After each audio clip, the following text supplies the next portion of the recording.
بسم اللہ الرحمن الرحیم الحمد للہ رب العالمین والصلاة والسلام علی سید المرسلین وعلی آلہ وصحبہ اجمعین وبعد۔ رمضان مبارک کے اختتام پر اللہ عز و جل نے اور رسول اللہ صلی اللہ علیہ وسلم نے کچھ قوانین ہمیں بتائے ہیں۔ ان میں سے ایک ہے سب سے بہتر اور سب سے افضل روزے داروں کے لیے کہ رمضان کا اختتام زکوٰۃ فطر سے ہوتا ہے۔ زکوٰۃ فطر کیا ہے؟ زکوٰۃ فطر وہ زکوٰۃ ہے جو صیام رمضان کے خاتمے پر مخصوص شرائط کے ساتھ مقدار میں صوم کے لغو، روزے کی حالت میں لغو اور بیہودہ امور سے پاک کرنے، اور نمبر 2 مسکینوں اور غریبوں کو غذا فراہم کرنے کے غرض سے واجبی طور پر ادا کی جاتی ہے۔ اس کو زکوٰۃ فطر کہتے ہیں۔ زکوٰۃ فطر کا حکم اسلام میں فرض ہے۔ عبداللہ بن عمر رضی اللہ تعالیٰ عنہ بیان کرتے ہیں کہ رسول اللہ صلی اللہ علیہ وسلم نے زکوٰۃ فطر 1 صاع کھجور، 1 صاع جو مسلمانوں میں سے ہر غلام، آزاد، مرد، عورت اور چھوٹے بڑے اور سب کے لیے آپ نے فرض قرار دیا ہے، اور حکم دیا کہ لوگوں کے صلاۃ عید، نماز عید کے لیے نکلنے سے پہلے ادا کر دیا جائے۔ زکوٰۃ فطر کا مقصد کیا ہے؟ زکوٰۃ الفطر کا مقصد کی وضاحت کرتے ہوئے عبداللہ بن عباس رضی اللہ تعالیٰ عنہ فرماتے ہیں کہ رسول اللہ صلی اللہ علیہ وسلم نے زکوٰۃ فطر کو فرض قرار دیا ہے کہ روزے دار طہرۃ للصائم، روزے دار کے لغو اور بیہودہ اور شہوانی امور سے پاک کرنے کے لیے، وہ طعمۃ للمساکین، اور مسکینوں اور محتاجوں کے لیے غذا فراہم کرنے کے مقصد سے یہ فرض کیا گیا ہے۔ اور اسی طرح سے زکوٰۃ فطر کی ادائیگی کا وقت کیا ہے؟ نمبر 3، زکوٰۃ فطر کی ادائیگی کے بارے میں بالترتیب 4 اوقات میں ان کو احکام مختصر حسب ذیل ہیں۔ آپ دیکھیے، نمبر 1 جائز وقت۔ اگر زکوٰۃ فطر عید سے 1 دن یا 2 دن زیادہ 3 دن قبل ادا کر دی جائے تو جائز ہے، جیسا کہ عبداللہ بن عمر رضی اللہ تعالیٰ عنہ فرماتے ہیں کانوا یعطون قبل الفطر بیوم او یومین، لوگ عید الفطر کی نماز سے 1 دن یا 2 دن پہلے بھی زکوٰۃ فطر ادا کیا کرتے تھے۔ موطا امام مالک میں ہے کہ ابن عمر رضی اللہ تعالیٰ عنہ عید الفطر سے 2 یا 3 روز پہلے زکوٰۃ فطر لوگوں کے گھروں کو بھجوا دیا کرتے تھے۔ نمبر 2 واجب وقت۔ رمضان کے آخری دن سورج کے غروب ہو جانے کے بعد زکوٰۃ فطر روزہ کھولنے کے ساتھ واجب ہو جاتی ہے، کیونکہ رمضان کے روزے ختم ہو جاتے ہیں، فطر شروع ہو جاتا ہے۔ نبی کریم صلی اللہ علیہ وسلم نے مسلمانوں پر زکوٰۃ فطر فرض قرار دیا ہے، تو یہ فرضیت کا وقت یہی ہے کہ افطار کے بعد میں جو وقت شروع ہوتا ہے وہ، اور مستحب اور افضل وقت لوگوں کے نماز عید کے لیے نکلنے سے پہلے زکوٰۃ فطر ادائیگی افضل ہے اور بہتر ہے، جیسا کہ حدیث گزر چکی ہے۔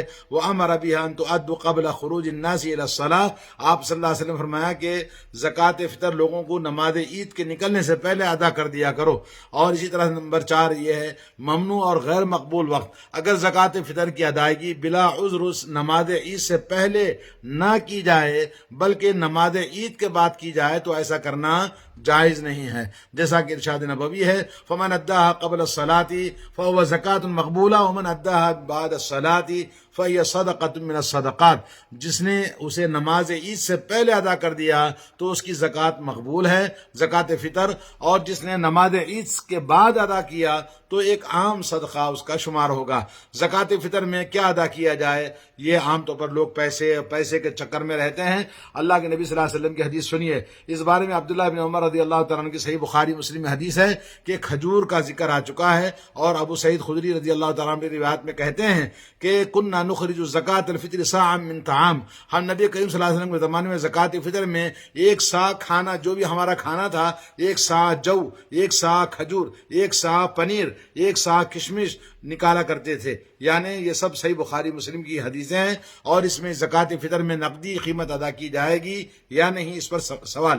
فرمان رسول صلی اللہ علیہ وسلم صحابہ کرام کے عمل سے معلوم ہوتا ہے کہ زکوٰۃ فطر میں غلہ، اناج اور اسی طرح اس قسم کے رائج غذائیں جو لوگ استعمال کرتے ہیں وہی دینا سنت ہے۔ غلہ، اناج وغیرہ کے علاوہ نقدی رقم زکوٰۃ فطر میں نکالنا نبی کریم صلی اللہ علیہ وسلم یا آپ کے صحابہ سے ثابت نہیں، اس لیے نقدی رقم ادا کرنے کی جو بات ہے اس سے احتیاط اور پرہیز کرنا چاہیے۔ علماء محققین کے قول کے مطابق کسی بھی شکل میں غذائی جو چیزیں ہیں اس کو ادا کی جائے، اور جو نبی کی سنت کی مخالفت کرتا ہے اس کا عمل خلاف سنت ہونے کی وجہ سے وہ صحیح نہیں ہے۔ من عمل عملا لیس علیہ امرنا فہو رد، اگر کسی نے ایسا کوئی عمل کیا جس پر ہمارا حکم نہیں تو وہ کام مردود ہے۔ یہ بھی صحیح بخاری سے مسلم کی حدیث ہے۔ اسی طرح نقد قیمتیں ادا کرنے میں کئی قباحتیں ہیں۔ نمبر ایک، اگر نقد جائز ہوتا تو زمانے نبوی میں بھی نقد موجود تھا، آپ صلی اللہ علیہ وسلم اس کی رہنمائی فرماتے، لوگوں کو بھی اسی وقت میں کپڑے چپل وغیرہ خریدنے کی ضرورت ہوتی۔ نمبر دو، نقد قیمت میں غلہ اور غذا کی قیمت کا اعتبار مشکل ہے، کیونکہ عہد نبوی اور عہد صحابہ میں کئی قسم کی غذاؤں سے زکوٰۃ الفطر نکالی جاتی تھی اور ان کی قیمتیں مختلف ہوتی تھی، یعنی جو ہے، کشمش ہے، پنیر ہے، ہر ایک کی قیمت الگ الگ ہے۔ لیکن یہ کہ اگر آپ یہ قیمت مقرر کر دیں گے تو کس چیز کی آپ قیمت مقرر کرتے ہیں، اس لیے خرابی پیدا ہوتی ہے۔ نمبر تین ہے کہ رسول اللہ صلی اللہ علیہ وسلم کی حکمت عملی ہمیں طعمۃ للمساکین، مسکینوں کا کھانا ہے، اور یہ مقصد غلہ اور غذا سے بآسانی مکمل ہوتا ہے، نقد قیمتیں پیسوں سے ادا نہیں ہوتا۔ اور نمبر چار ہے کہ ایک ظاہری واجبی شعار ہے جو اسلامی سماج میں نظر آنے اور محسوس کیا جانے والا ہے۔ نقد ادا کرنے کی صورت میں یہ ظاہری شعار جو اناج کے نکال کر اناج دینے کا جو سسٹم ہے وہ ختم ہو جاتا ہے اور ایک پوشیدہ عمل بن کر رہ جاتا ہے۔ اس لیے یہ زکوٰۃ فطر صرف اناج اور غلے سے دینا چاہیے۔ ہمارے جہاں جو استعمال ہوتا ہے، آٹا ہے، جی گیہوں ہے اور چاول ہیں، یا جو بھی ہم کھاتے ہیں ان کو ہم نکال سکتے ہیں، جوار ہے، باجرہ ہے، مختلف چیزیں ہیں۔ زکوٰۃ فطر کی مقدار 1 صاع ہے۔ عبداللہ بن عمر رضی اللہ تعالیٰ عنہ کی روایت میں گزر چکا ہے، 1 صاع 4 مد کا ہوتا ہے، اور ایک مد ایک متوسط وزن کے مطابق 2 ہتھیلیوں کا بھر کا، کسی بھی انسان کی 2 بڑی ہتھیلیاں ہیں تو 1 مد ہوتا ہے۔ تو گیہوں، کھجور وغیرہ آپ دیکھ لیں اندازہ کر کے، موجودہ پیمانے کے مطابق محتاط انداز میں 1 صاع کی مقدار تقریباً 2.5 کلو، 2.5 کلو، 3.25 کلو گرام، 2.5 سے 3.25 کلو تک اس کا وزن بنتا ہے۔ 3 کلو نکال دیا تو بہرحال وہ ادا ہو جائے گا۔ تو اس طرح سے مختلف علماء کے اقوال اور اس کے قول کے مطابق زکوٰۃ فطر میں اناج ہی دینا افضل ہے، پیسے نہیں ہے۔ البتہ پیسے اکٹھے کر کے جیسے اناج خرید کر آپ دیتے ہیں تو جائز ہے۔ زکوٰۃ فطر ان کو دی جاتی ہے جو زکوٰۃ کے مستحق ہیں، اور جو لوگ پیسے کی بات کرتے ہیں تو پیسے دینے کے لیے صدقات ہیں، خیرات ہیں، زکوٰۃ کا مال ہے، مختلف طریقے سے ہم مدد کر سکتے ہیں۔ لیکن زکوٰۃ فطر کی جو اسپیشلٹی ہے وہ ختم ہو جاتی ہے اگر آپ اناج نہیں دیں گے تو آپ کا زکوٰۃ فطر بھی ادا نہیں ہوگا، کیونکہ اپنی مرضی سے ادا کرنا غلط ہے۔ اللہ کے نبی کی سنت کے خلاف کرنا اپنی عقل سے یہ خلاف شریعت کام ہے، اور عقل کو، شریعت کو بدلنا ہے۔ تو اس طرح سے دوستو، مدد کرنے کے لیے، پیسے دینے کے لیے مختلف راستے ہیں، صدقات، خیرات، زکوٰۃ وغیرہ کے ہم مدد کر سکتے ہیں۔ تو بہرحال ہمیں چاہیے کہ گھر کے جتنے افراد ہیں ان سب کے لیے 2.5 کلو اناج کے حساب سے یا 3.25 کلو کے حساب سے اناج ہم دیں، کیونکہ کوئی اناج ہلکا ہوتا ہے، کوئی اناج جو ہے وہ وزنی ہوتا ہے، کوئی چیز وزنی اور کوئی ہلکی، اس لیے 3.25 کلو یا 3 کلو کے حساب سے اگر ہم دے دیں تو یہ اللہ کے راستے میں بہت بڑا شریعت کا حکم کو پورا کرنا ہوگا۔ اور زکوٰۃ فطر کوئی آدمی 15 دن پہلے، 8 دن پہلے کوئی اس طرح سے دیتا ہے، وہ بھی غلط ہے، ادا نہیں ہوگا۔ آپ عبادت کرنا چاہتے ہیں تو عبادت کے اصول کے مطابق زکوٰۃ الفطر، فطر کے معنی یہ ہے کہ روزہ توڑنا، جب روزہ توڑیں گے، روزہ ختم ہو جائے گا تو اس کے بعد آپ کو زکوٰۃ فطر فرض اور واجب ہوتی ہے۔ اللہ تعالیٰ سے دعا ہے کہ اللہ تعالیٰ ہم تمام مسلمانوں کو زکوٰۃ فطر دی جائے، دینے کی توفیق عطا فرمائے سنت کے مطابق۔ اور جو آدمی کسی بھی چیز کا فقیر ہے، محتاج ہے، اس کے پاس کچھ نہیں ہے، جب زکوٰۃ فطر لوگ اس کو دیں گے تو پھر وہ اس کے پاس حیثیت آ جائے گی، وہ دوسروں کو اپنے طرف سے زکوٰۃ فطر دے گا۔